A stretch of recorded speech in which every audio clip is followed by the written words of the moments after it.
Hello बच्चों, let's see the question. कह रहा है कि which of the following is not correctly matched. देखिए पहले लिख रखा है oxide of boron and silicon are acidic nature. देखिए बेटा एक चीज ध्यान रखना हमेशा, जनरली क्या होता है मेटल की जो ऑक्साइड्स होती है ना, जनरली मेटल की ऑक्साइड्स बेसिक नेचर की होती है। ठीक है, नॉन मेटल की ऑक्साइड्स होती है वो क्या होती है बेटा, मेरी एसिडिक नेचर की होती है। ठीक है, ये चीज़ें ध्यान रखनी है बेटा, छोटी छोटी चीज़ें। ठीक है, मेटल की ऑक्साइड बेसिक नेचर की होती है, नॉन मेटल की ऑक्साइड एसिडिक नेचर की होती है। और जो ऑक्साइड, कुछ ऐसी ऑक्साइड होती है बेटा जो मेटल के साथ रिएक्ट कर लेती है, सो एसिड के साथ रिएक्ट कर सकती है, नॉन बेस के साथ रिएक्ट कर लेती है, उनको बोलते हैं एम्फोटेरिक ऑक्साइड्स। एम्फोटेरिक नेचर की ऑक्साइड होती है बेटा जो एसिड के साथ रिएक्ट कर ले और बेस के साथ रिएक्ट कर ले। तीसरी चीज़ ये ध्यान रखनी है।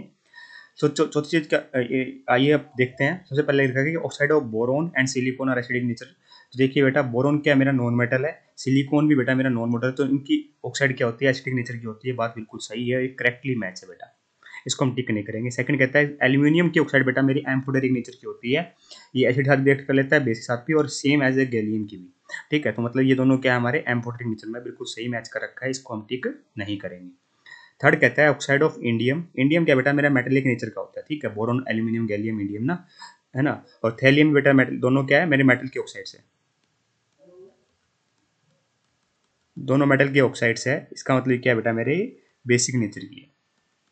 ठीक है, दोनों क्या बेटा मेरे बेसिक नेचर की है, इसको भी हम टिक नहीं करेंगे क्योंकि बिल्कुल सही करेक्ट मार्क मार्क कर रखा है। फोर्थ कहता है कि oxide of germanium and tin are acidic nature.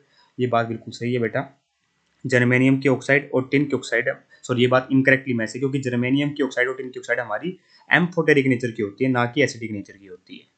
क्या होती है बेटा, एम्फोटेरिक नेचर की होती है, इसका हम टिक कर देंगे। इसका मतलब ये हमारा इनकरेक्टली मैच कर रखा है ना, एसिडिक नहीं, ये एम्फोटेरिक नेचर की होती है, मतलब ये एसिड के साथ भी रिएक्ट कर सकती है, बेस के साथ भी रिएक्ट करती है। चीज़ें हमें ध्यान रखनी है बेटा। I hope you got the answer. Option number 4 is correct here. Thank you so much.